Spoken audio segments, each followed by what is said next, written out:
with related to course content, yeah, these are the key points which we will be covering up during our phase of course. So understanding about desktops and desktop infrastructure, the core components which is required to set up the environment, and imaging process, which is PVS and MCS and Citrix policies, monitoring the environment, and the primary part which you initially requested on troubleshooting. Yeah, we'll be touch base on the troubleshooting part as well. Okay. So Yeah. yeah, Cool. and yeah, these are the course contents, which are the key points which we'll be Mm-hmm. looking into it. And Yep. this is a simple component architecture which represent how connections from end user goes back to the Okay. Citrix on-prem environment. So as you could see, like we need to have a user who has a Citrix workspace app, which Mm-hmm. should need to be installed on their client end. So again, Yep. it'll go to the internet. The connection goes via the internet and passes through the firewall on the on-prem. And then if you have a Citrix gateway, some environment use Citrix gateway. Some people will be using FI load balancer, which is from the Microsoft end. They have the very good product on the market right now. Most of the people are using. So it could be Which either one? of it. Microsoft FI load balancer. Oh, okay. Microsoft. Okay. Yeah, So, FI load balancer. Yeah. okay. If we are using NetScaler, so Hmm. that's a completely different product on its own, right? It's because it's managed Yes. by a different team, but they Yes. expect me Yes. to Yes. learn that also. Oh, I'm sorry. Okay. Yeah, because since some part of configuration which need to be done from can be done from our end as a Citrix engineer. I mean, which Uh-huh. where we support the desktop and applications. But Mm-hmm. primarily in most of the environment, it will be taken care by a separate team. It could be either network or firewall team, because most of the components and architect level, it depends on upon the load balancing, blocking some things, firewall, everything can be done with the Citrix and NetScaler gateway. So mostly it would be taken care of by other team, especially on the Okay. network or firewall team. There might be Okay. a scenario where certain components can be handled by our Citrix engineers. So in that scenario, yeah, definitely we have to log in and set, like for example, for configuring storefront load balancing or a delivery controller load balancing, PBS load balancing, or if you have application virtualization such as AppV. So those Mm-hmm. servers load balancing can be done from our end. It's a simple configuration, which with the respective IP address in place, you can configure it from our end itself. And the rest of the component like FAS and firewall component and other things, yeah, it's better to have the respective team to handle it, or an expert to handle it, because as you know, Citrix Kit we have so much of components integrated into it, NetScaler. So yeah, it's better to have a separate well-known or a trained person to use it to and configure the component. So yeah, to come back, yeah, as we discussed, like we need to have a Citrix agent on the user desktop. Then it goes to the internet and crosses the firewall on the on-prem and passes via the Citrix NetScaler gateway or the FI load balancer. Then again, if required, a firewall can be placed to have a double security in place. And these are the key component where the connection will flow. So from the gateway or from the NetScaler, it would reach the storefront, and from the storefront again it will go back to the delivery controller, and delivery controller again integrated with the list of components. It requires a SQL server where to save the configuration, all the configuration, and Active Directory to have the user control in place, and a studio to manage the published application, published desktop, and user access to the environment, and the director console to monitor the entire environment, user access, user logout time, user connections, user disconnection, or to take a remote access to troubleshoot some issues and to check our environment health status, like uh, the delivery controllers are up and running, and all the required key component services are running, and it has a active license in place. So those monitoring can be done by a Citrix director and a license server which is required. From the Citrix end, we have a license server or a separate component where we can upload our licenses, which we purchase it from the Citrix vendor. So a license is it's required. And apart from that, a server VDA and a desktop VDA. Server VDA where we will have the Windows servers operating system in place. It could be Windows 12 or Windows 2016, 2019, or 2022. Desktop operating system could be Windows 10, Windows 11, and on-prem environment doesn't support multi-user for desktop operating system. It's a single dedicated desktop that is assigned to end user. Whereas server VDS, it could be a dedicated as well as shared based on the Microsoft licensing, remote desktop licensing in place, and a hypervisor to have this entire environment to load it. It could be VMware, it could be Nutanix, it could be cloud, Azure, AWS, Google Cloud, whatever hypervisor which we choose, that is supported from the Citrix end. So we need to make a connection to the hypervisor, and from there, the desktop VDAs or the server VDAs, we can install it and integrate with our Citrix environment. Okay. So this is just a basic overview, but we can once we get going, I'll give you a detailed view how the connection from the end user goes back to the environment and comes back. Okay. Okay. So Okay. as we discussed, these are the key components which we require to build an Citrix environment on-prem. The Citrix license server, Citrix storefront server, delivery controller. Delivery controller along with it, we'll have the studio as well as the director. Studio to manage the environment and director to monitor the environment, and a SQL server where to save all the configuration which we do it on our delivery controller, and an Active Directory for user integration to connect to the environment, and the server or desktop VDS, and a client from the user end, which is Citrix Workspace app. Hmm. You have any question or any query here, Reggie? No, so far good. Understood. Okay, okay. And the list of port numbers, yeah, these are primary port numbers which you will be, I mean, seeing it on a day-to-day basis, not on the Hmm. paper part, but these are the connections. This entire connection workflow will happen with using these following port numbers. So license manager, which requires 27,000, which helps in contacting the NVDA agent to the license servers, and the vendor daemon Hmm. port number, which is used to check in the license for the servers or the users which connect to the environment, and it will be using 7279 port number, and the license management console, which we try to launch and manage the licensing part and the active user connection details. So that uses the port number 8082, and the Citrix receiver, which communicates to the environment from the client end, which will be requiring a port 80 and a 443. Hmm. And the primary most important port which is required is ICA. So that is a port which will be using the communication from the client end back into the Citrix infrastructure and to the delivery controller, and get the published desktop or published app to flow along and to access from the user end. So it will be using the port number 1494. So 8443 and 1494, those are made, like between the client and the um, client and the infrastructure, basically. Yes, Like, yes, yes, yes. okay, got it. And session reliability, which requires 2598.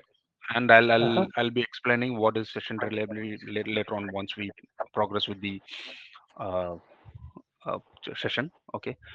And application desktop requires XML services. This is within integrated with the delivery controller. So we'll be using it Mhm.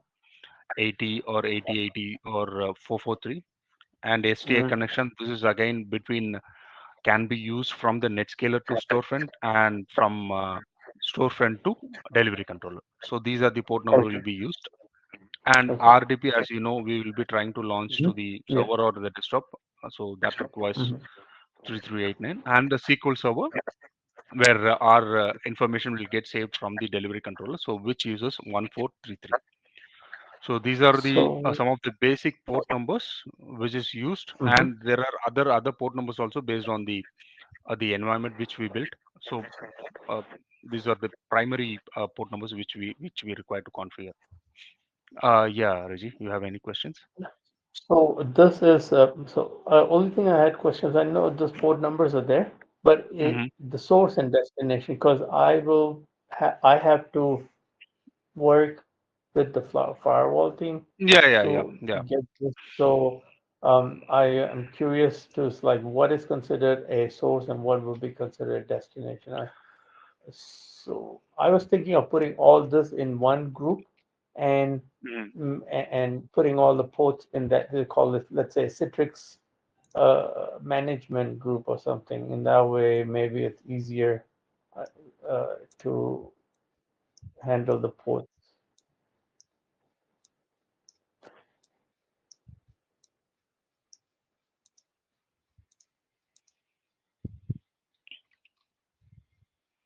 So the client is So sitting there. Okay, yeah, from here the client's going to go to Netscaler. it will be using 1494 slash Okay, 2598. okay, So from the client end, it requires 1494 and 2598 for session reliability. If session reliability uh-huh, has been configured, okay. So from here, it will pass us on to the firewall, and from uh-huh. here, it'll connect to our delivery controller. The line is the Netscaler, right? Yeah, this is a NetScaler. Okay, got it.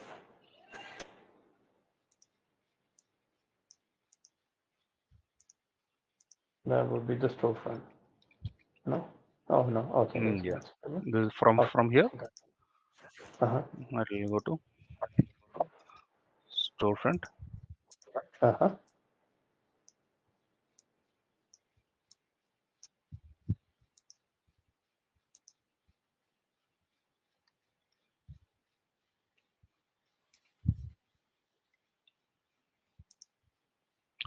So this will be our delivery controller. Control.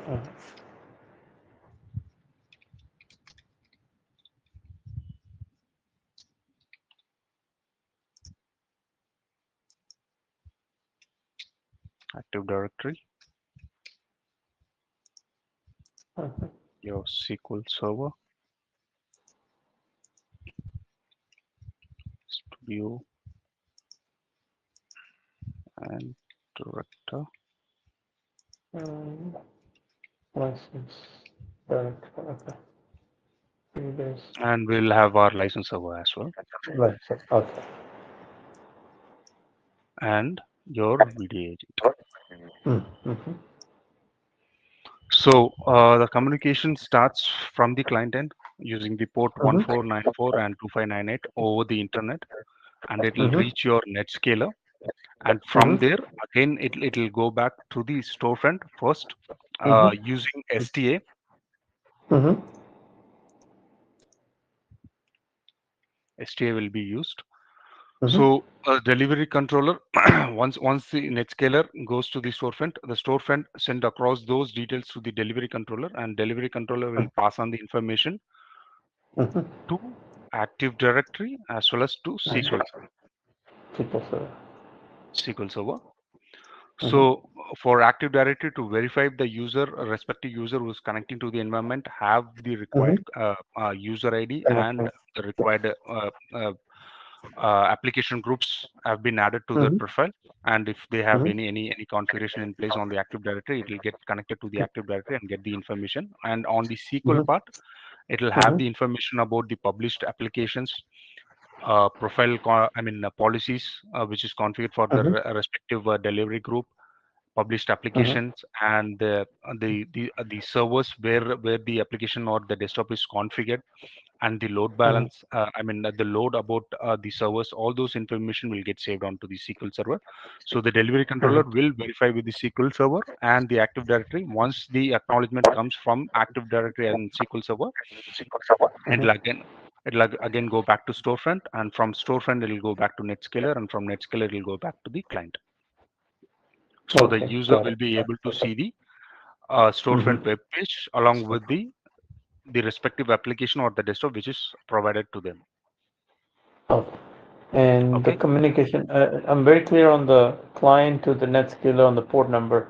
So from Mhm. Netscaler to the storefront will be It, what's the it'll be port it'll number? be using it'll be using 443 from here. Okay, got it. Okay.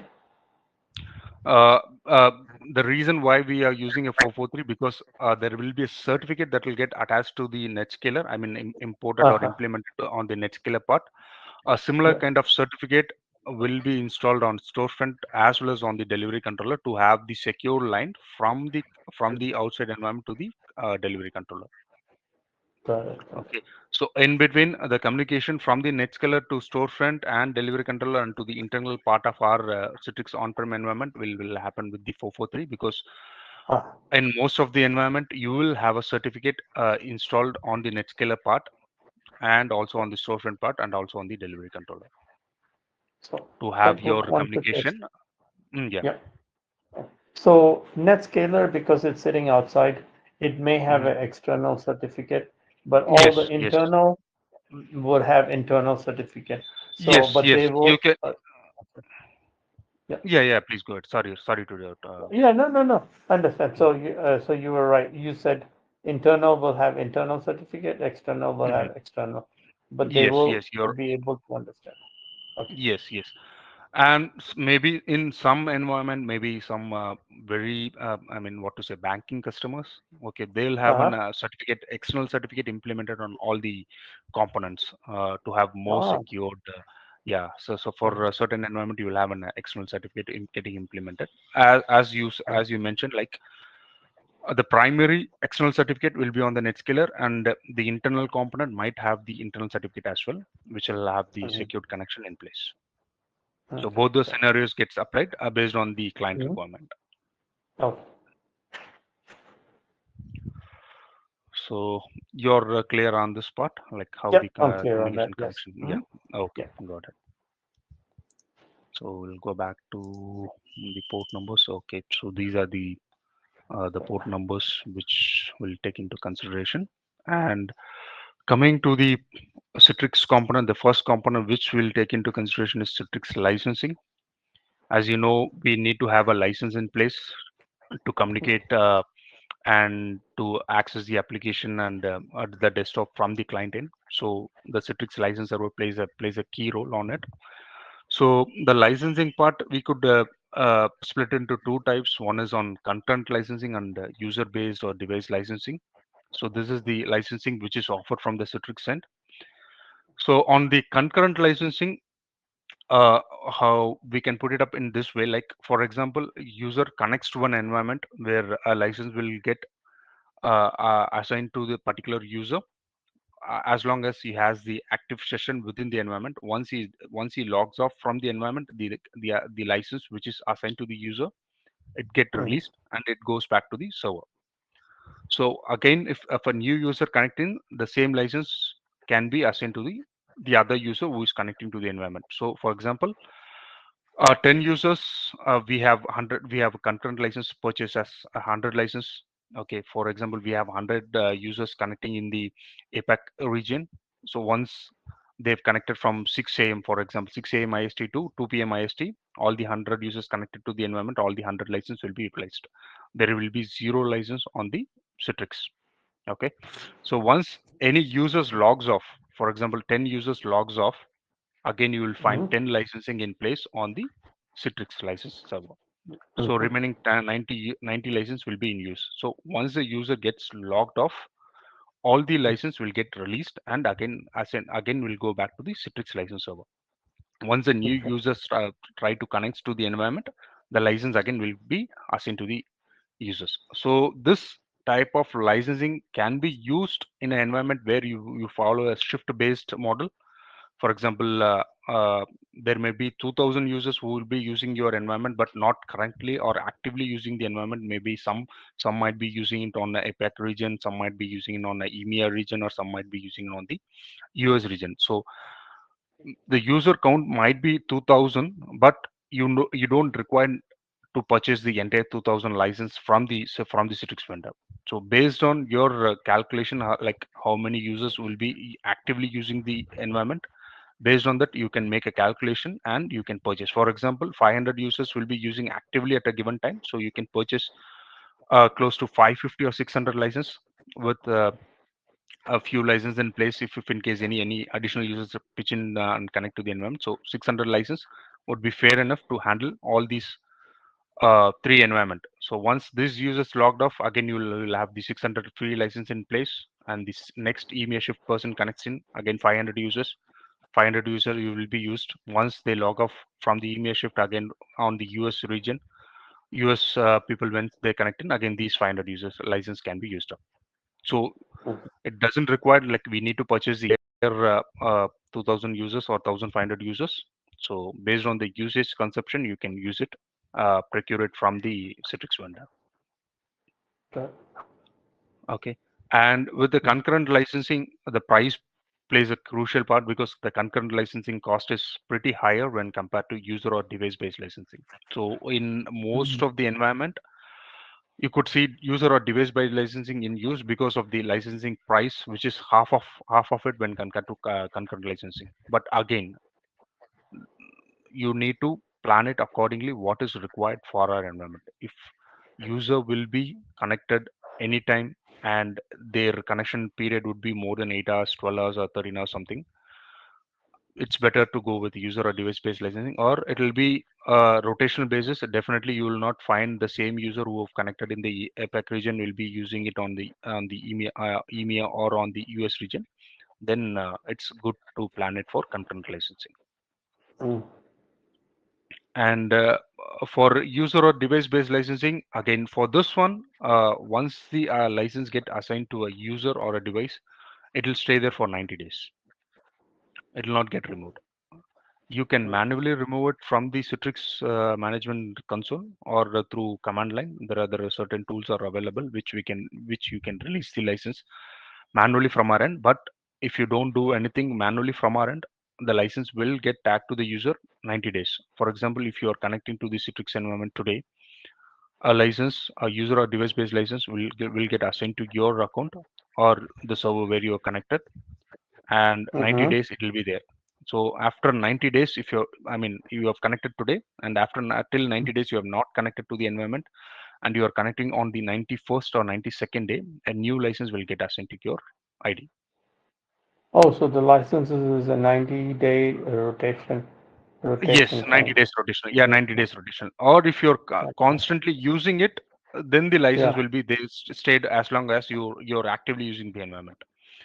So Okay. the Yeah. user or device-based license, again, it is determined by the Citrix license manager. It's not from the user end who can go and pick it, because for concurrent licenses, it by default, once a user login, license will assign to user, not on the device. Okay. Once a user Okay. log off, the license will get released. But for Mm. user or device-based license, the license will be decided whether it is user or device-based. It is decided by the Citrix server, Citrix license manager, because it will decide. For example, user A connect to a shared environment. Okay, it will decide to give a device based license, because on a single server you will have multiple user connecting to the environment, so providing a user license to that user, it's of no use. So Mm. Citrix component will decide and provide a license, a device based license for shared Okay. environment. The same user, if he tries to connect to a desktop operating system, where a single user will be connecting to a Windows 10 or Windows 11 machine, where only one user will be connected. In that scenario, it might assign a user based license, because one Mm. user it's connecting to the environment. So again, it's totally will be managed by the Citrix license manager. So from the user end or from the admin end, there is no part of controlling it. It'll be done by the Citrix license manager. Mm. Mm. Mm. And again, on the cost level, it is much cheaper. It is half of the price when compared to licensing, concurrent licensing. So you could see this user or device based licensing being used in most of the environment. Mm. Okay. Okay, so these are the additional points which we need to take into consideration for on the Citrix licensing part. This is overdraft and license burst mode, which for on-prem environment, like for overdraft, for example, you have purchased 100 license, but Mhm. sometimes new users connects to the environment where, for example, a developer or someone who would need the environment for just for a week or some time. 10 Mhm. user additional 10 users might be connecting to the environment. So in that scenario, Citrix provide you option of overdraft. So for example, if you Okay. have purchased 100 license, Mm. 110 license will be available because a 10% extra license will be provided for a Given. period of 30 Yeah. days, just Okay. for Got 30 it. days. So for the Mhm. extra 10 users, you don't need to purchase any license for 30 days. And if you're going Mm. beyond 30 days and it's going beyond that, then definitely you have to Mm. take into consideration about your licensing part. And again, you have to Mm. work with the vendor. You have to either increase it or purchase additional more license. Mm. Okay. So this is on the overdraft, and there is one more option is available, which is a license burst mode, where even though if you have fully utilized, the product will give you license for additional 15 days, where if now more number of users gets connecting to the environment, it will accommodate just for 15 days. Okay. So again, these part, while purchasing the license, while deciding the licensing pattern, we need to sit with the vendor. What is our basic requirement? How the environment will expand on down the line of 3 years? What number of licensing is required? What kind of support we require? All these things we have to sit and discuss, and based on that, we have to work with the vendor and what is best suited for our environment. We have to purchase it.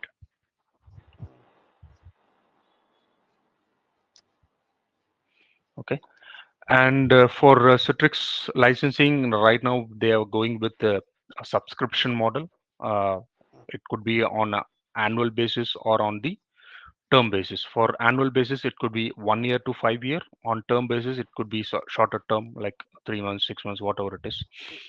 For example, if you want to set up an environment for POC and see how it works and what and all uh, configuration that you can implement based on your requirement. So those terms can be used with this licensing. So Mm. generally most of the environment are going with the annual subscription. It could be 1 year to 3 year or 5 year, again Mm. based on your demand and how you focus your VDA environment will be in place on your environment. So based on that, you can purchase it. So the longer the years, the price will get reduced. It's shorter, Mm. it'll be much more higher. Again, Mhm. um, the marketing team and the Citrix vendor will have a discussion, and they'll get into terms. They'll try to reduce the pricing part. Mm. So that's Mm. definitely we'll not get into touch into. I mean, from our Citrix engineer, we'll definitely not into touch into, because mostly it will be done by the management team to get in the Mhm. price. But these are the concepts which we have to take into consideration while we are deploying an environment for our infrastructure. Mhm. Okay. So once you procure your licensing on this part, there is one more license which we need to take into consideration. That is Microsoft RDS license. Mhm. That is very key to connect to the environment, because since the Citrix environment runs on the Microsoft servers, so multiple users or shared environment which requires our remote desktop licensing in place. Otherwise, multiple user cannot, because the server basically will have only two users connected to the environment unless until you Yep. purchase your Yep. Yep. RDS license.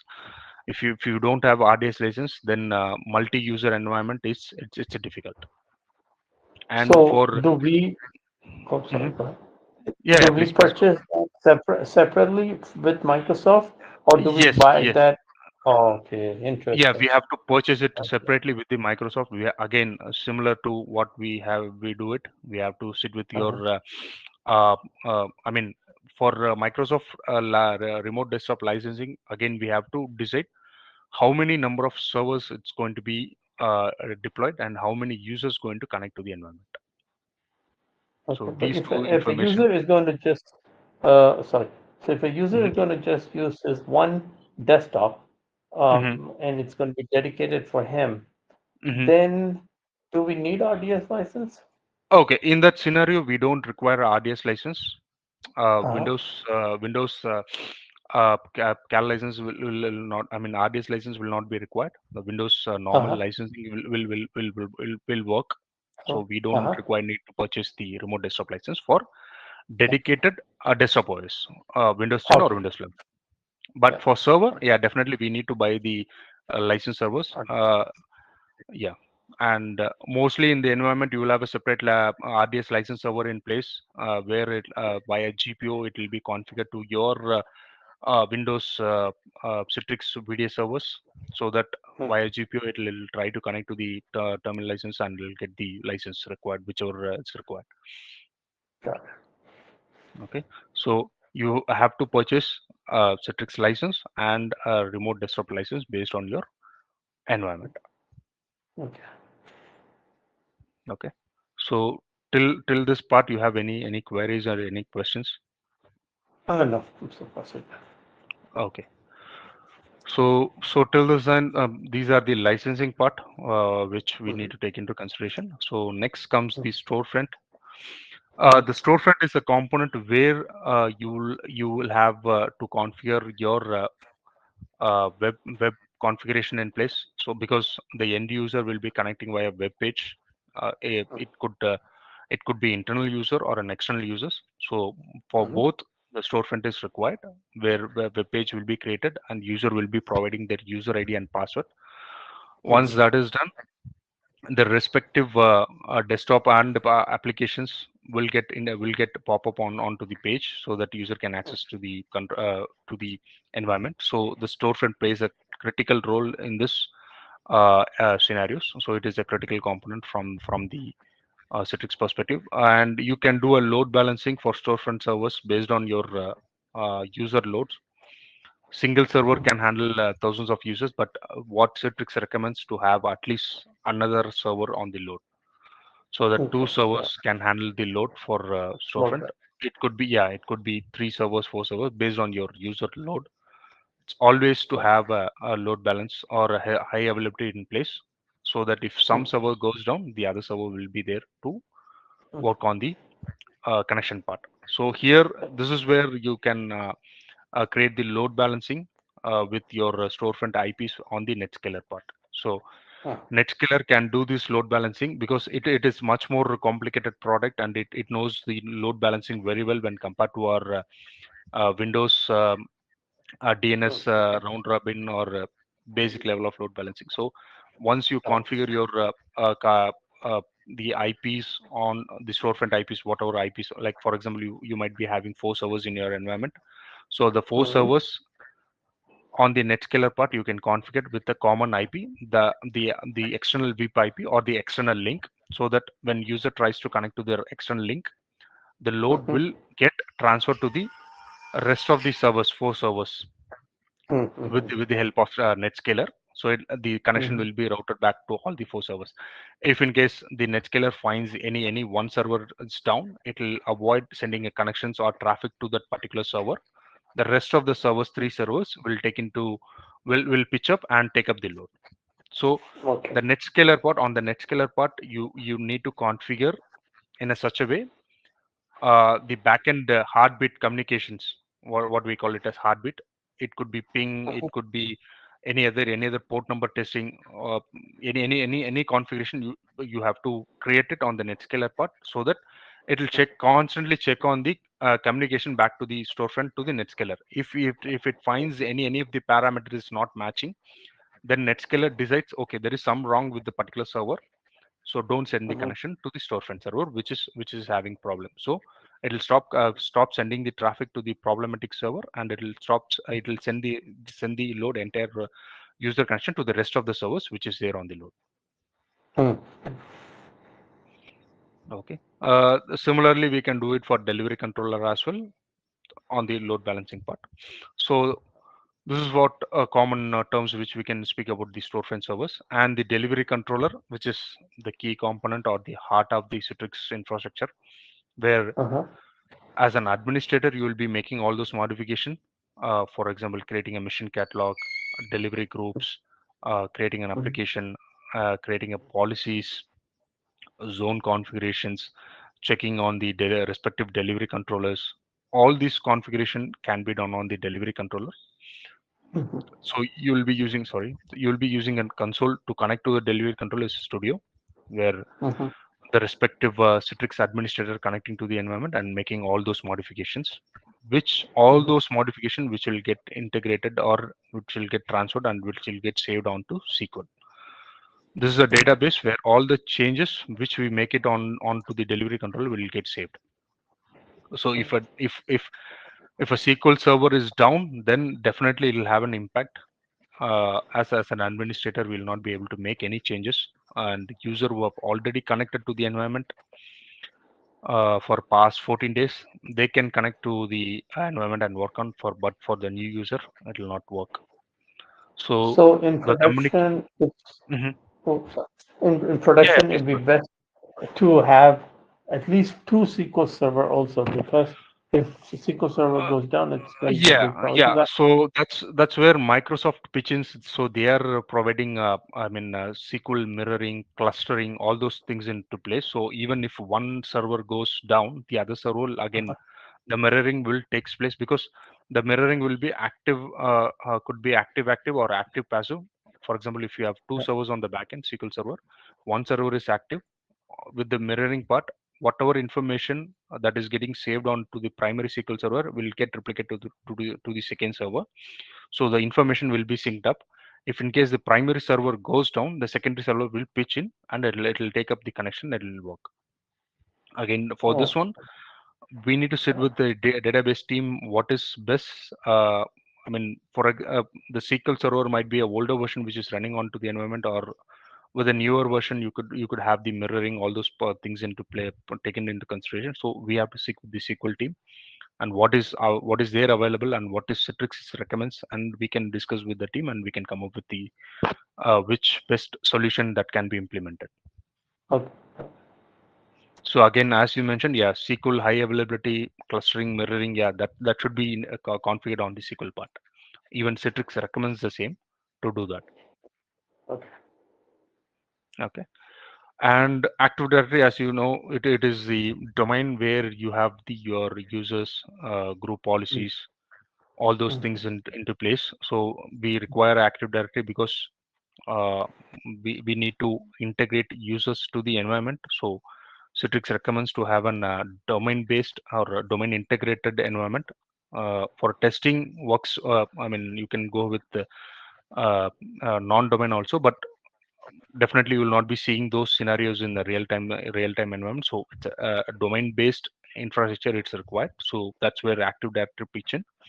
So Active Directory is a mandatory component for user or access on the access part, and also configuring GPOs, which is required for our server or desktop operating system. And you can integrate your Citrix policies with GPO.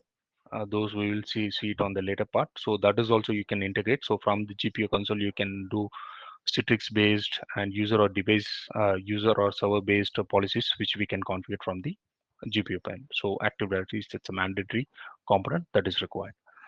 And on the server part or the desktop VDA, which is required, where we will be uh, installing the applications which we need to provide access to the end user, or we'll be giving an entire desktop. It could be a server based or a desktop based. So both the server and the desktop VDA servers, which is required, and where on this server we need to install the VDA agent, virtual desktop agent, that is need to be installed, which will have the interaction with the delivery controller. Because while you installing the VDA agent, you can manually provide your delivery controller fully qualified domain names, or via GPO you can configure it, so that Mhm. once the servers are given with the latest GPU update, it'll fetch up the delivery controller details from the GPU, whatever it is configured, and the respective server and the desktops will get connected to the delivery controller, so that on the machine catalog you will add the server or the desktop, and you can integrate it with to the delivery controller, so that the end user can be provided access either to a published desktop or a published app.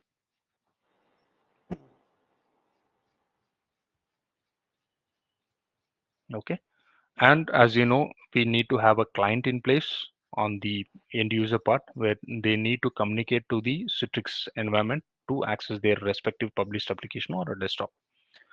So if you don't have a client, you can use the HTML client version, but there is some certain limitation. But yeah, you can use your application desktops, which is with the HTML file 5 client receiver. Hmm. So you don't Okay. require to have a client installed on your desktop or onto the client end. They can use it via this way. But uh, what Citrix recommends it's to have the client or the workspace installed because it'll have the better uh, uh, futures because we will be having uh, high end graphics teams, those kind of tools which requires a separate HDXA which is required. So those kind of configuration can be done only with the Citrix Workspace client. It'll have Okay. a better graphics, better sharing part. So the teams will works fine. So Citrix recommends to have a client in place. But again, you can use the HTML file browser also. That'll also work. And this VDA agent, it's installed on the VDI, right? On each VDI, Yes, yes. right? On which VDA? The Each VDA could VDI. be a server operating system or a desktop operating system. So there will be slight modification while we're deploying the VDA agent. If it is a Mm-hmm. server based, it'll use the Uh-huh. server ICA, I mean server VDA multi-user, and for desktop Uh-huh. it'll use the separate one. Yeah. Okay, got it. So while we deploying the VDA agent, while we Yeah. run the setup, it'll show up. So whatever we need, we can choose it. We can And install that's it. only for the first time, right? Because once everything is up and running, but let's say you Mhm, are deploying 100 VDI, mhm. do you have to go in and install VDA agent on each, or is it just for that first master image? Okay, if you're having your PVS or MCS uh, imaging process in place, then one golden Yeah. image it's fine. So it'll Okay, get got it. yeah, for PVS you will have so the same for MCS also. You will have a golden image where you will deploy all your basic components, for example, office applications, your VDA agent, and your if you're using PVS, then PVS target device and basic application which and all mandatory on all the services it should be. You will have it Mm-hmm. everything configured, and you'll run the optimizer to optimize your image. Once that is done, Uh, you will stream it. You will stream the golden image to 100 servers or 1,000 servers based on your requirement. Similarly, on MCS, you will be doing everything on the golden image. From there, you will be creating a template, and the template will be assigned to the rest of the servers. oh, thanks for reminding about that optimizer. I've not run that before. I Okay, think it's a so good idea. I think. yeah, so from Citrix end, there is a Citrix optimizer which you can use it, and also from the VMware end, there is an optimizer VMware optimizer which you can use it for Nutanix. I'm not sure you have any separate tool in place. If it's not there, yeah, definitely you can go ahead with Citrix optimizer. It'll cover up most of the operating system. So what is required, what is not required. So once that is done, once we run the optimizer, it'll clean up or it'll keep up the required components once that is done, so that it'll help in on the longer run to have what to say the latency issue, server overload Yeah, issue, all those issues we can resolve it if we have a yeah, proper golden image with the optimized yeah. which are With the optimized. smooth Yes, transition, like yes, through a smooth yes, experience. yes, yes. So you can obviously go with Citrix Optimizer. If in not, if you don't have, then you have a VMware Optimizer also. Both Okay. almost works the same. Good. Okay. So these are the basic things. I think we are close to yeah. Hmm. Yeah, So you no have any problem. queries?